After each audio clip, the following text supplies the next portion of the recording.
Rashi in the opening comment on Bereshis quotes from the Medrash that the Torah should really begin from HaKodesh Zalachem. That was the first mitzvah that was given to Klal Yisrael. What exactly is the mitzvah? That the Mishnah, the opening Mishnah in Rosh Hashanah says that in the days of the Tanoim, when they would write an official document, so they would write how many years it is since the government was established. In America also, in some of the official documents, they write how many years it is since 1776. So the Mishnah says that there's a difference between a Jewish government and a Goyish government. A Jewish government in Eretz Yisrael, that is, Jewish government in Eretz Yisrael, Rosh Hashanah L'Malchi Yisrael starts from Rosh Chodesh Nisan. That's HaChodesh Elachem, Rosh Chodoshim. The years begin from Rosh Chodesh Nisan. But if it's a Goyish government, then Rosh Hashanah L'Malchi Yisrael is in Tishrei. So the Ran on Maseches Rosh Hashanah, the Ran on the Rif, points out that this is not just the minig, the practice that they had. He thinks that it's a real din, that the Pasuk HaChodesh Halachem, that Jewish history begins from Rosh Chodesh Nisan. He doesn't explain why it should be so. So the Nitziv, in his commentary on Chumash, explains in an interesting way that when HaKadosh Baruch Hu created the world, he instituted rules of physics, chemistry, biology, mathematics, and so on. And he also instituted rules and regulations of history.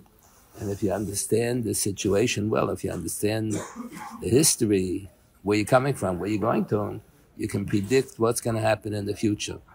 Remember, when I was in high school, there was a requirement to read, that was a long time ago, an MTA, there was a requirement to read an essay that was written by some politician or diplomat or something years before the Second World War, and he predicted that the Japanese would rebel against the American, after the First World War.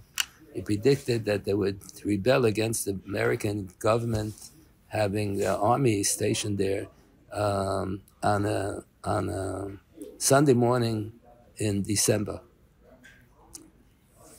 And he explains why. And he tells you how many years, and that's exactly when they dropped the bomb on Pearl Harbor. It was on a Sunday morning, and he explains why. Because the Japanese like to do a surprise attack, and the nights are longest in December, and the American soldiers drink on Motzei Shabbos. They have Malava Malka, and they get drunk, and they sleep late on Sunday morning. So the best time to make a surprise attack is on a Sunday morning in December.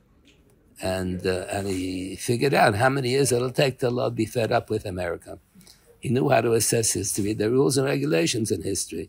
So this is only as far as general history, world history is concerned. As far as Jewish history is concerned, that's what it says in the Gemara. There's a whole sugya in the Gemara. It's not one line. It's a whole blot Gemara that Ein Mazali Yisrael. It doesn't mean that the Jewish people don't have good luck. It means you can look into the Kochavim and the Mazalas, and you can predict what's going to be in the future. So this is only in world history.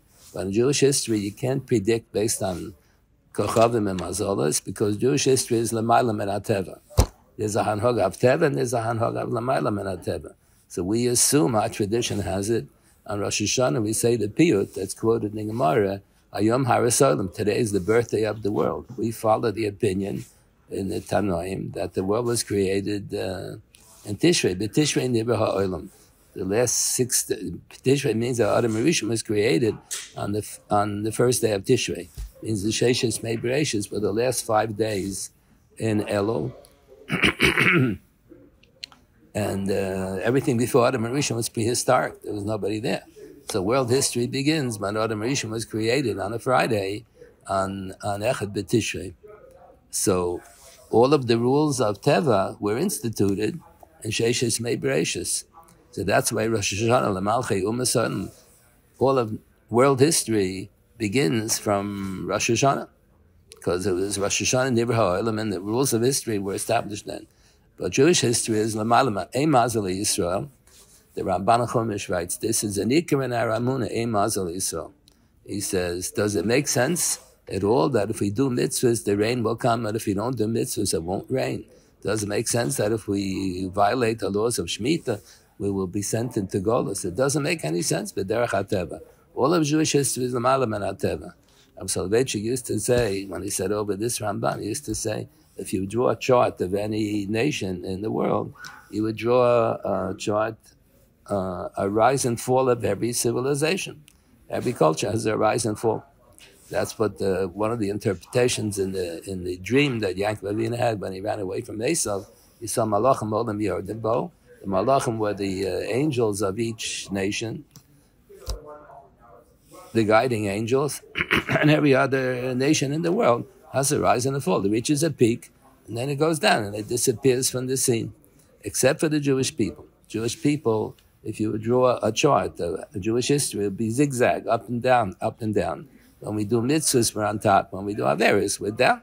And it keeps on going up and down, depending on us. So that's the significance of Chodesh Alachem, that Rosh Chodesh Nisan, the Gemara has a tradition, B'Nisan Digalu, B'Nisan Hasidim Le'Gol. The Gulu Hasida will take place in Nisan. How they get that? That's in the Psukim. It says in the Haftarah, I think it's at the end of Yechezkel. It says that Lasi Lovum, the third Beis Hamikdash will be built. They will begin bringing korbanos for the first time on Rosh Chodesh Nisan. It doesn't say what year. It just says Rosh Chodesh Nisan. That's Geula. Geula means Binya Beis Hamikdash. So B'Nisan Yigalu, in the month of Nisan, the first 12 days of Nisan, that's when the Yud Beis Nisim brought the korbanos and the Mishkan. So B'Nisan Yigalu, that's when the first Beis Hamikdash was built. B'Nisan Hasidim Le'Goel, the third Beis Hamikdash, they'll start bringing the special korbanos starting from Rosh Chodesh Nisan. So that's the basis on that pasuk. The Jewish history is l'malam and hateva. Ramban on that pasuk, Chodesh Alachem, quotes a passage from the Yerushalmi that Shmos Chadoshim Helu Imahem Bavel, that until the days of Ezra, who came back from Bavel, the months didn't have names; they had numbers. Chodesh Rishon, Chodesh Hasheni, Chodesh Hashlishi, and let's say a child was born before the days of Ezra. A child was born in the Chodesh HaShlosha Asar. Children were born every day of the year. So a baby is born on Chodesh HaShlosha Asar, but we call it Adar Sheni. But then it wasn't Adar Rishon, Adar Sheni. They were just numbers. So a child was born on Chodesh HaShlosha Asar. So when would he become Bar Mitzvah? The beginning of the 14th year. You have to Yud Yom Lashanim. A boy has to be Yud Yom Lashanim Yom Echad. Girl has to be Yud Beishanim Yom Echad. What do you mean Yom Echad? So people make a mistake. Rav Soloveitchik said people make a mistake. They think that Moshe Rabbeinu was born in Zion Adar. So 13 years later, on Ches Adar, he became Bar Mitzvah. No. Mishal Melech explained that mistake. Mishal Melech already says during his time, he lived a few centuries ago. So he says people make that mistake. Yud Gimel Shanim would be, Moshe Rabbeinu was born on Zion Adar, so he would become, if it would have been Bar Mitzvah and Yud Gimel Shanim, be Bar Mitzvah on Vav Adar. Vav Adar is the last day of the 13th year. So that's why the Gemara says, no, you need Yud Gimel Shanim V'Yom Echad. The first day into the 14th year. He was born on Zion Adar, so the years begin, his years begin from Zion Adar. So he begins Bar Mitzvah on Zion Adar, not on Ches Adar. Vav Adar is Yud Gimel Shanim. Zion Adar is Yud Gimel Shanim V'Yom Echad. So let's say a child would be born before the days of Ezra. They had Shmos Chadoshim. So the child would be born on Chodesh HaShlosha Asar. So when would he become Bar Mitzvah? The first day of the next year. But there's no Chodesh HaShlosha Asar. So my impression is that all the children born in a Shana Me'uberis in the 13th month will all become Bar Mitzvah on Rosh Chodesh Nisan. The first day, there is no, let's say they become Bar Mitzvah in a year where there is no Adar Sheni, where there is no Chodesh HaShlosha Asar. So they don't become Bar Mitzvah until 40 years later. You only count the years when there's a Shana. No, it's another year. So for them, the beginning of the 14th year, there is no Chodesh HaShlosha Asar, let's say, the year that they become Bar Mitzvah. So they all become Bar Mitzvah the first day in the next year, which will be Rosh Chodesh Nisan. All the people born in that month, Chodesh HaShlosha Asar, will become Bar Mitzvah. First day in the next year is Rosh Chodesh Nisan. I think so. And then Ezra changed it. So some secular Jews understand that passage in Yerushalmi to mean that the Jews were always assimilating, they were always picking up things from the Goy. I remember many years ago I had to have my shoes fixed. So I went, there used to be a shoemaker on St. Nick, maybe he's still there, I don't know. So I don't know why, I brought it to him. So he had a calendar hanging on the wall. Had a Goyish calendar, but he was from Pakistan or something. I don't know where he was from. Maybe he's still there. So he had Tammuz and he had Elul, a whole bunch of the months, names of Goyish months. Elul is Avodah Zarah. Tammuz is the name of an Avodah Zarah also. So the secular Jews understand that passage in Yerushalmi to mean that the Jews were always assimilating, they were always picking up things from the Goyim and incorporating them into the Jewish tradition. Ramban says, no, that's not what it means. It means that just like on the occasion the Ezra understood Baruch HaKodesh, and just like on the occasion of Yitzias Mitzrayim, HaKadosh Baruch Hu instructed us, we should introduce a zecher to the Yitzias Mitzrayim into the Geula. So too in the days of Ezra, when there was a Geula from Golus Bavel, they came back after 7 years of Golus Bavel, so he felt that it's proper to introduce a zecher to the Geula into the calendar, so that's why he changed the whole system with the names of the months. So that's a question, did he really change everything? Let's say Rosh Hashanah falls out on Echad B'Tishrei, what do you say? No, Rosh Hashanah falls out Echad L'Chodesh HaShvi'i. That's a discussion in Halacha. It's negate to when people become Bar Mitzvah, Shana Pshut or Shana Muberes. That's a question. The Rambam insists that one of the Ikari Hamuna is that the laws of the Torah never change. So the Rabbi Yosef Albo, Tainas against the Rambam. Rabbi Yosef Albo wrote Sefer Ikarim. He says there are only 3 Ikari Hamuna. Many of the 13 Ikarim of the Rambam combined together. He said the 3 Ikari Hamuna are Malchus, Zechariah, and Shofes. Included in Malchus that there's one God, Shon, has full control of everything. Zechariah knows everything that's happening, there's Chavianish. And Shofes means that there's Gilu Shechina, that there can be contact between HaKadosh Baruch Hu and human beings. So Rabbi Yosef Alba proves that the Rambam is wrong, that the halachas can change. He proves it from this din, because Shmos Chadashim Halemayim Bava, they changed the whole system. The question is, did they really change the system? Maybe the system, when you get to all the din of the Raisa, the system is still the same. Rosh Hashanah is Echad L'Chodesh HaShvi'i, and Pesach is Tezvav L'Chodesh HaRishon. Who says that it changed? So that you have to look into halacha. Did anything really change on the level of the Raisa when the people become Bar Mitzvah? When do they become Bar Mitzvah? Maybe they should all become Bar Mitzvah. All those born in Chodesh HaShlosh Asar, maybe it never changed. Maybe they should all become Bar Mitzvah on the first day in the 14th year, means Rosh Chodesh Nisan. We don't follow that opinion. The Darkei Tshuva has a likut of Achreinim on Yeridea by the father of, he was a Munkacher. He was a Munkacher Rav. He was a Rav of Munkacher.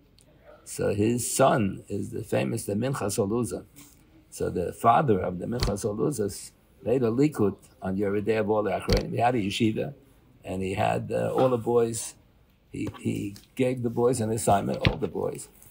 And he told them, you have to work on page Kuf Lamed Hey, look up all the Achrayim on Kuf Lamed Hey, Amid Al Haman Beis.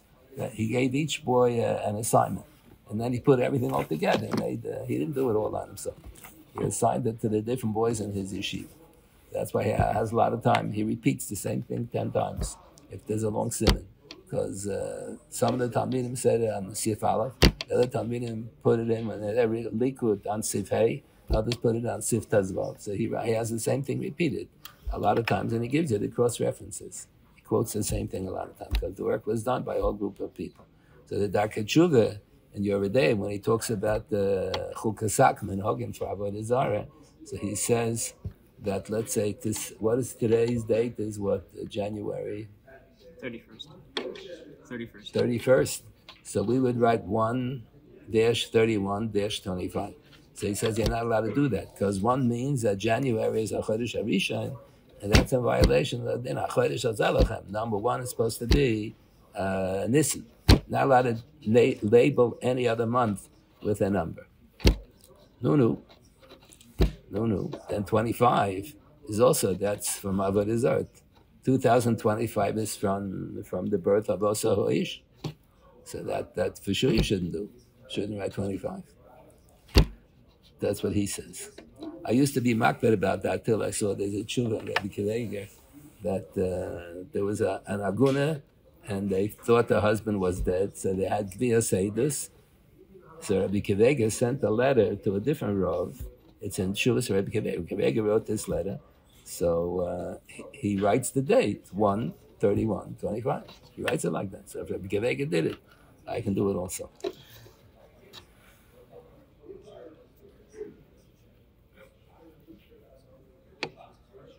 Rav Eliezer Soloveitchik has an interesting comment on the pasuk. Mishchu ukchu lachem. The Mechilta has a comment on that. Mishchu mikan, from this pasuk you can derive shebehema daka niknes b'Mashiach. There's a machlekes hatanaim and kiddushin. Whether Mashiach or Hagbah. So what does that have to do with Mashiach? So Rav Eliezer points out that in the Minchas Chinuch on this week's Sedra, he points out that there seems to be a contradiction between two Gemaras and Pesachim. What does it mean? A Pesach and a Nechel El Lemenuyev. It's a special din, only applies to Korban Pesach. You have to be Memuna on the Korban Pesach before they shecht it. What does it mean, Memuna? So one Gemara seems to imply you have to own a shutfis in the Korban Pesach. That's called the Menuyev. The other opinion is no, they should have a list of people, a list of 10, 15 people. The behemoths are not like human beings that they're born equally every day of the year. Behemoths usually there's a season when they give birth. So that season is soon before Pesach. So when it comes Pesach, the sheep, the goats and the sheep, Pesach has to be a goat or a sheep. So they're very tiny because they were firstborn. So the Gemara says you have to eat a kazai, so they Korban Pesach. So they usually had between 10 and 15 people participating in one Korban Pesach. One year they wanted to figure out what's the population of the Jewish people. So they counted, they took a record of how many Korbanos Pesach they brought that year. And then they multiplied by 10, because every Korban Pesach had at least 10 people eating on it. They didn't have too many more than 10 people, because the animal is very small. So there isn't so much to eat. So you have to be the menuyev. So the menuyev means that you own a shutfis in the korban. And what that means, when they shechted it, it was already determined who are going to be the people who are going to eat this korban pesach. So Rav Eliezer Soloveitchik says, the Mechilta says, Mishchu k'chulachem, Nikan shebehem medaka, niknes b'Mashiach. You don't need Hagbah. Mashiach is also good. So that's because the Mechilta is assuming that L'manuya means you have to be a shutuf in Didi Mominus.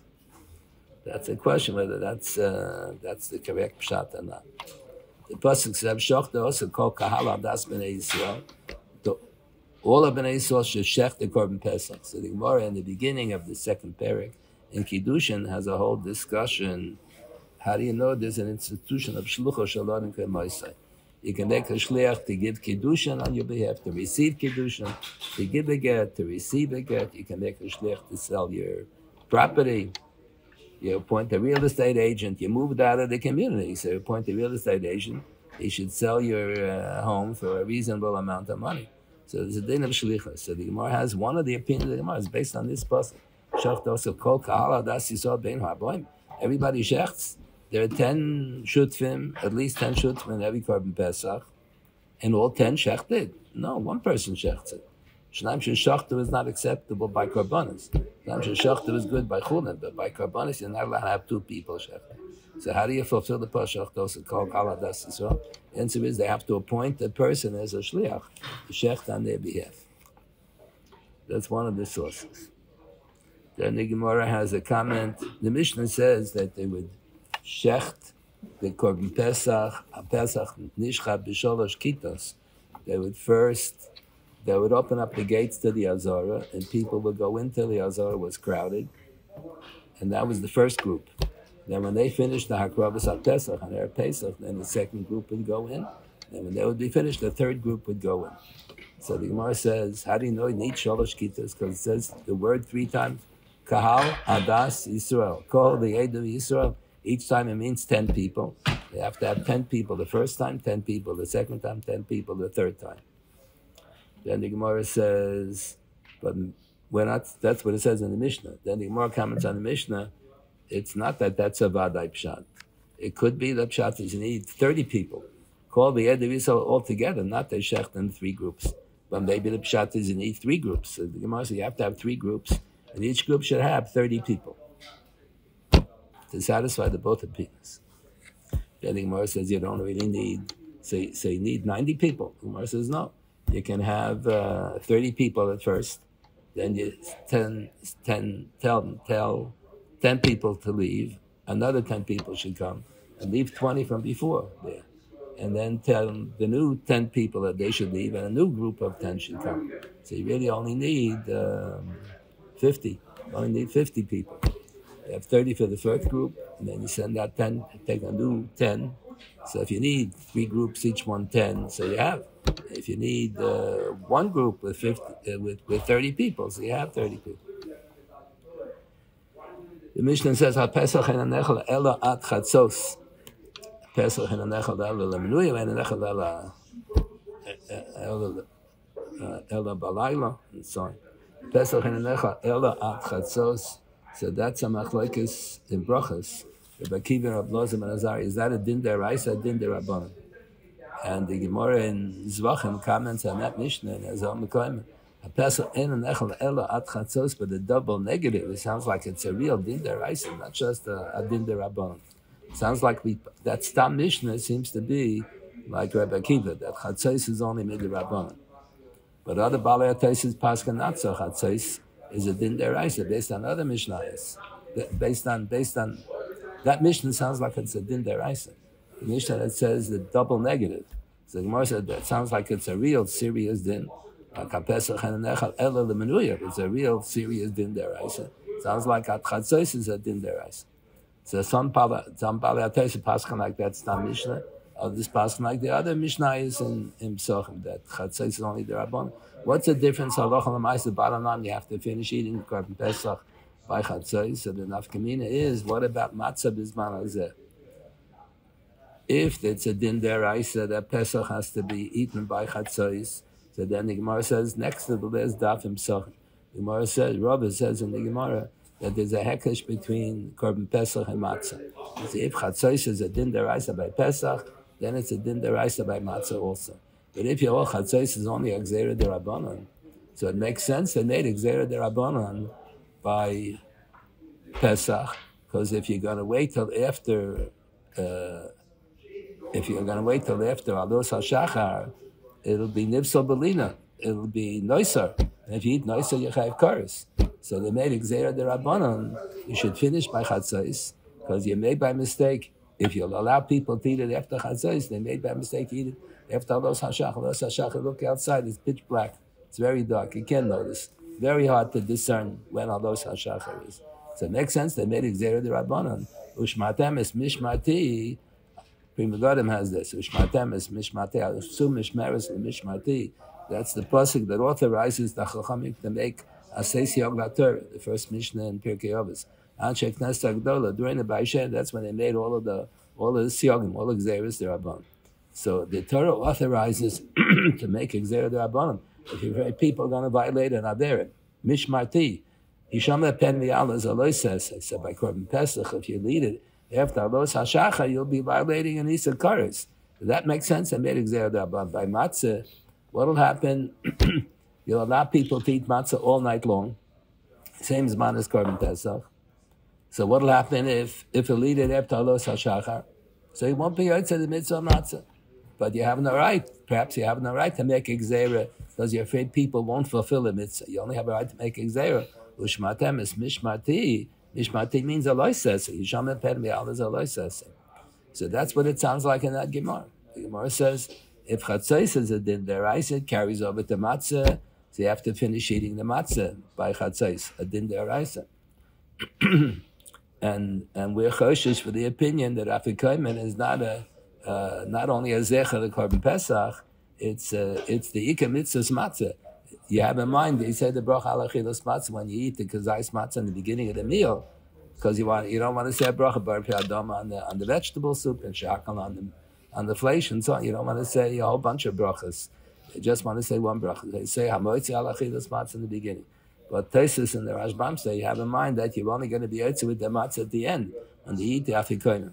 So that's a machlekes. Do you have to eat the afikoyim by chatzos or not? So Tesis shows based on Imar. It depends whether chatzos is the rice or the rabbanon by the korban pesach. The Torah has the mitzvah ach b'yom harishon tashbis esor mibatechem. So it's one of the mitzvahs haseh in the Chumash, but there are two kinds of mitzvahs haseh.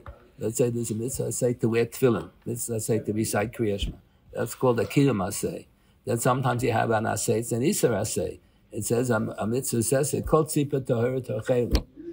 It's a mitzvah to eat a piece of chicken once a day, every day. Kol tzipa tohara tochelu. It's an isar haseh. If you eat an eagle, then you're in violation of an isar haseh, in violation of a lav also.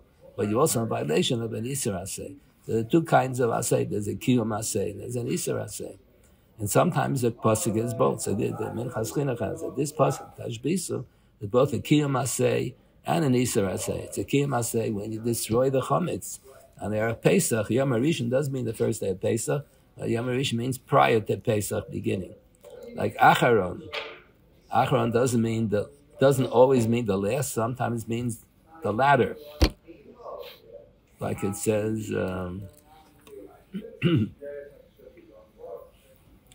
it says that HaKadosh Baruch Hu tells Moshe Rabbeinu says, Bnei Yisrael are not going to believe me. I'm going to come and say I have a nevuah. You have to prove that you're a navi. You have to do osus and mofsim. So HaKadosh Baruch Hu tells him,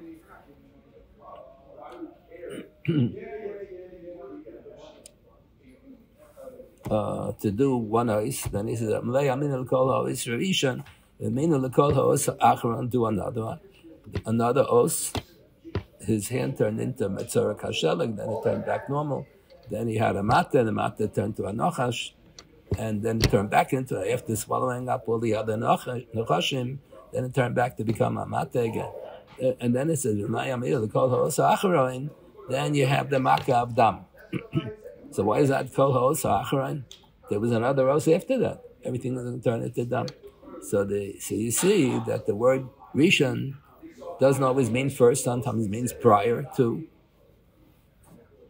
Ach b'yom rishon tashbis means you burn the chametz on Erev Pesach. And hamina l'kol ha'os ha'acharon, or it says le'ah v'yadeh acharon v'rachel v'yadeh acharon in the Parshas Vayishlach. When Esav was coming and Yaakov Avinu was afraid he's going to try to kill the whole family. So he took first the shvachos, Bilhah b'Zilpah with their children, then Rachel v'yaladeha achronim, the Leah v'yaladeha achronim, it's Rachel and Yosef achronim. So if they're achronim, how can they be achronim? The answer is achronim means latter, afterwards. It doesn't always mean the last.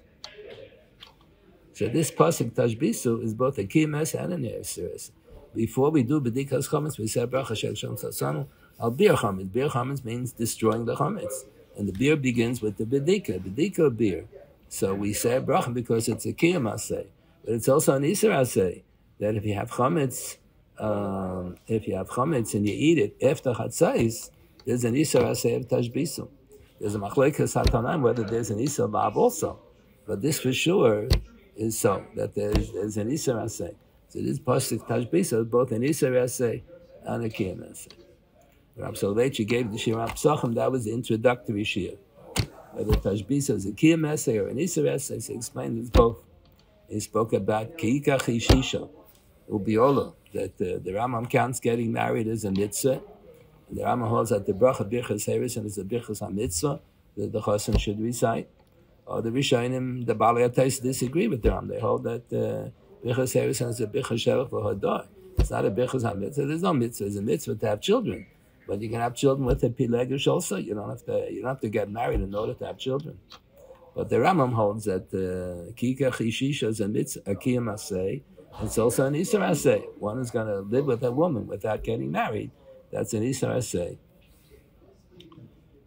That was the Shir Pticha that he gave to Kiddushin. Then he gave the Shir Psachim. The Shir Pticha was on Tashbisa, both a Kiyam Eseh and an Isur Eseh. It was always start from the Chumash.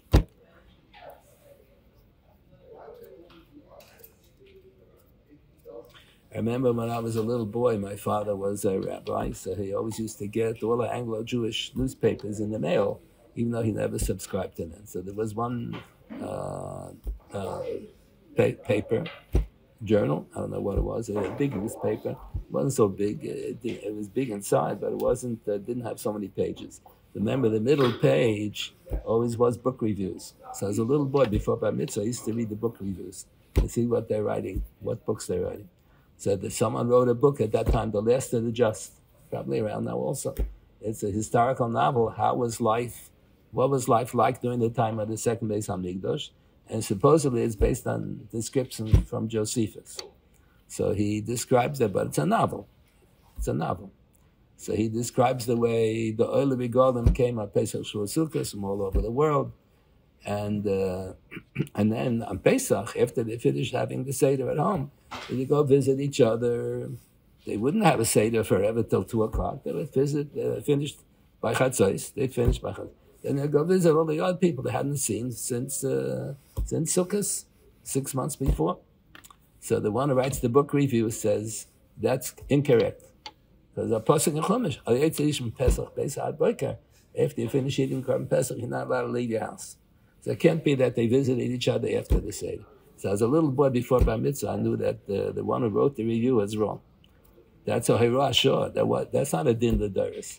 The Mishnah and the Gemara and Pesachim talk about which aspects of Korban Pesach that are described in today's Seder, which are dinim l'doros and which are just Hirah Shor.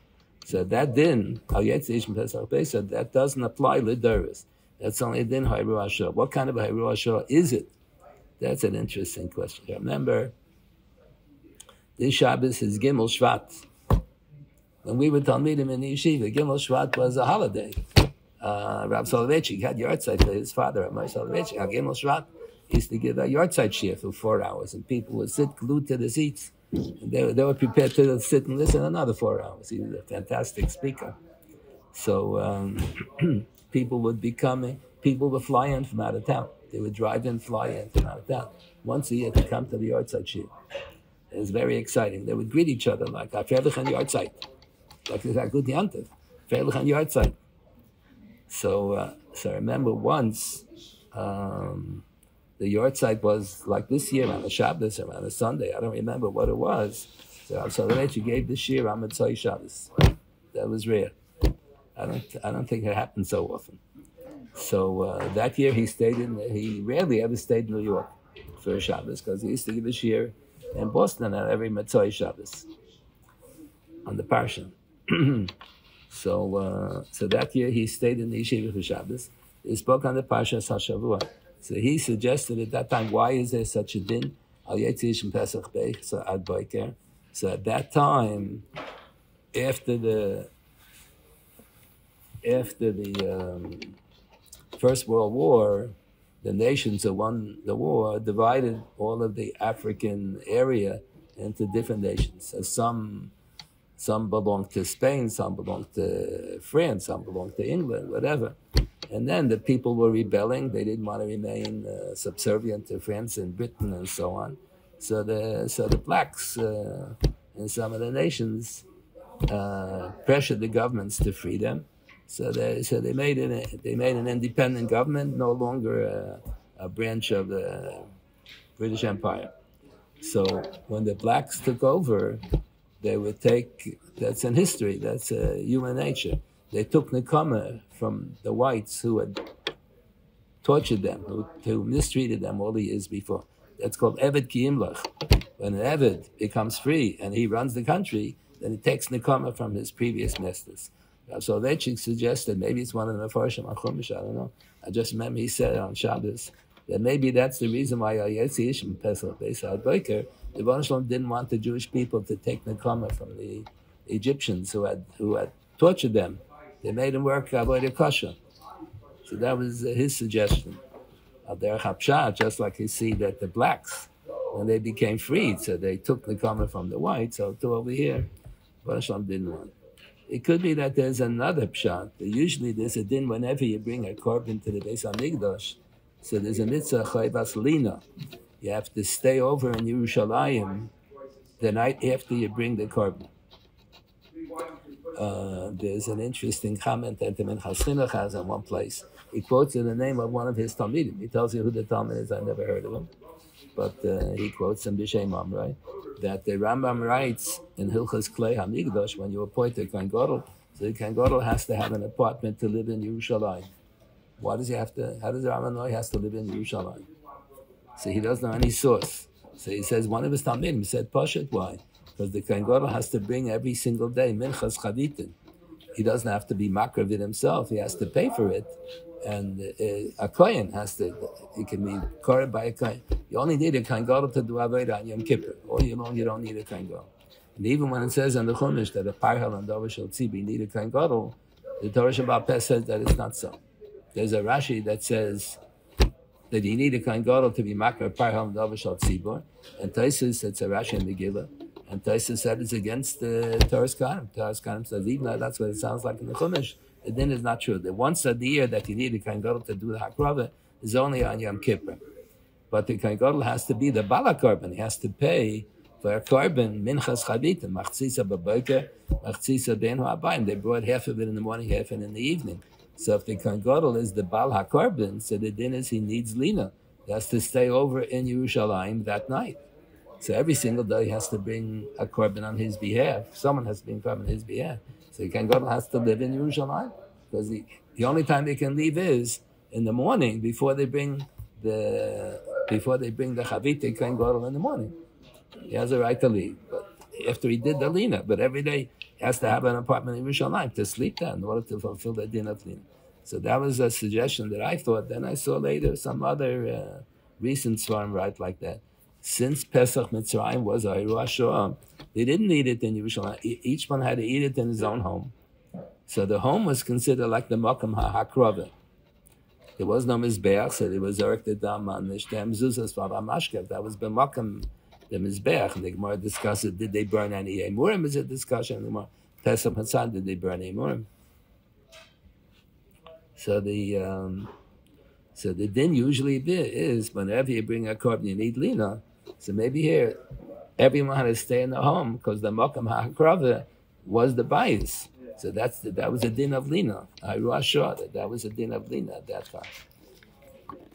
But that's not correct. That if it's not a bias, they can't go, after they finish the day, they can't go visit someone else. That's not correct. What people a lot of times make a mistake is, let's say children just, a boy marries a girl from the neighborhood. So the first year after they get married, they don't have any children yet. So they decide where they're going to have the Seder. So they're going to have the first half of the Seder they'll have by her parents, and the second half of the Seder they'll have by his parents, whatever. So you can't do that so easily, because the din is, Kiddush has to be recited by Makom Suda. On Pesach night, people don't realize that. You say Kiddush, and then it takes a long time till you get to Hamoitzi. The Hamoitzi has to be in the same place where you said the Kiddush. So you can't, let's say someone in the family is in the hospital. So you're going to begin the Seder at home, and you're going to say from Kiddush till Hamoitzi. Then you go to the hospital, and say Hamoitzi in the hospital, and eat with the patient there. You can't do that. Kiddush has to be with Makom Suda. Then you have to bench the same place where you ate. So you have to bench there. After you benched, after you bench Bechas Hamazon, the fourth course can be somewhere else. That the Gemara said, Bisman HaMikdash, the Gemara said the Korban Pesach has to be eaten on the ground level. Gagam Aliyah's line is Katsha. The upper floor, if you have a hotel, so you can only eat the Korban Pesach on the ground level, you can't eat on the higher floors. So the Ir Atikah is only so big, they had a few million people used to come every year to eat Korban Pesach. There wasn't enough room physically to have these millions of people all eating on the ground level. So they had to eat in shifts. So the second shift, I remember years ago when I first got married, so we used to eat the building. I rented an apartment. So the building only had one sukkah downstairs. So we used to have a lottery. Who has the right to eat the first shift? Who has the right to eat the second shift? Well, a lot of shuls. They don't have so many sukkahs in the neighborhood. So a lot of people sign up to eat in the shul. There's so many people want to eat in the shul sukkah, there's not enough room in the sukkah for everybody. So they have to draw lots. Who has the schus to eat by the first shift? Who eats the second shift? Who eats? Everybody wants to eat early. They don't want to start the meal at 12 o'clock at night. So the Gemara says, Kazesa pischa v'halela paka igra. The Gemara says, they ate a kazaisa, the Korban Pesach, they had to say from Kiddush. Kiddush is the beginning of the Seder. From Kiddush till Birchas Hamazon. Kiddush Makam Suda, you have to eat, and you have to bench same place where you ate. And then the second shift would be encouraging the people, leave already, go. We want to start making Kiddush. We want to have our Seder. So that's what the Gemara has a lashon. All the people, after they would bench, the benching is the third curse on Pesach night. After the bench, they would go to the rooftop. The rooftop is Gagam Alis, Lan is Kacha. So you can't eat the Korban Pesach there. But you can say the second half of Halal there. So the Gemara says they used to say the second half of Halal on the rooftops, and they would be jumping and dancing and banging on the floor. It sounds as if sometimes you go to a wedding and the yeshiva guys are dancing, which banging on the floor, you have the impression as if the floor is going to collapse. So that's the lashon that the Gemara has. Kazeisa Pischa, later Kazeisa the Korban Pesach on the ground level. Then they went to the rooftop after they benched to finish the second half of Halal. V'halela Poka Yigram, and they said the Halal, you felt as if the roof is going to cave in because they were jumping so much on the roof. So that you can do if you have if you make Kiddush and you have Kiddush Mokum Suda and you bench, then you can go to the other parents for the fourth cup of wine. But you can't go before the Hamoitzi. If you made Kiddush here, you got to eat over here.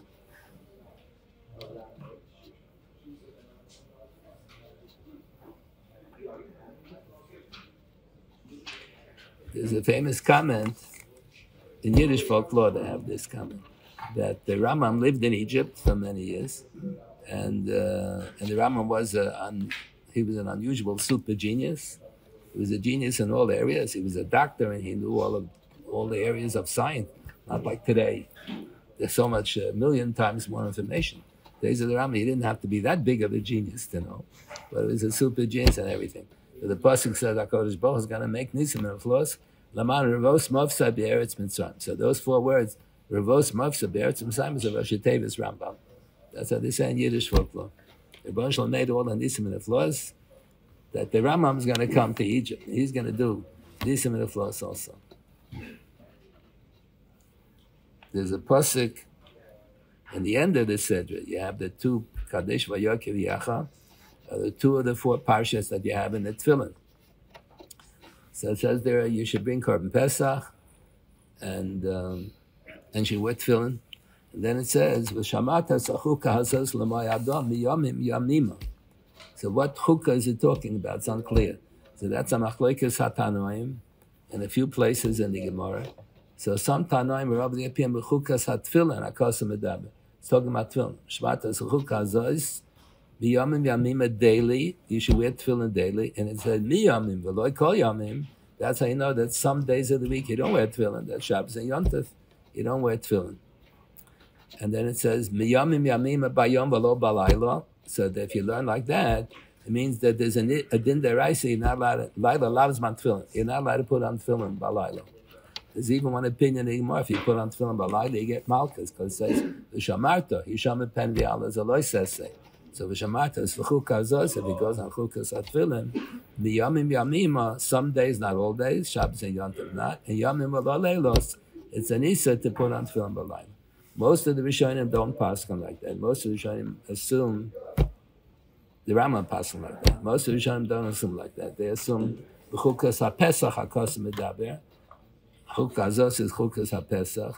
Miyamim yamima means annually. It doesn't mean daily. It means annually. And tefillin, not allowed to wear tefillin b'alayla. There's only a din with the Rabban. So Shulchan Aruch it says that we're machmer for the both opinions. Even though we really don't paskan like the Rambam, we're machmer for the Rambam. So let's say if you hold that you're not allowed to wear tefillin b'alayla, there's only midrabanan. So why they make a din derabanan? Because usually laila people, normal people, go to sleep at night. They function in the daytime, they go to sleep at night. So you're not allowed to sleep with the tefillin on because a lot of people, when they sleep, a lot of people snore, they do other things, and they pass gas. And that's not proper. To pass gas when you're wearing the tefillin, that's a violation of kvod tefillin. So that's why they asked bin derabanan that you're not allowed to put on tefillin b'alayla. What if the person went to sleep early and he woke up at 4 o'clock in the morning and that's it? Has to go to work. And Moshe Feinstein lived under the communists. So a lot of the people, they had to work all day had to work all day, and they didn't have a chance. They wouldn't let you wear tefillin at work. And they had to go to work way before Alois HaShachar, for Alois HaShachar. So if Hanochas tefillin b'layla is only an Issa Derabanan, Gzeir Shem Yishon Shem Yafiach B'hem, then it's only also to put on tefillin before you go to sleep. Well, if you woke up for the day, you get dressed and you're going to go to work, there's no chashash. He's going to fall asleep. He's not going to fall asleep. He's going to be on the job.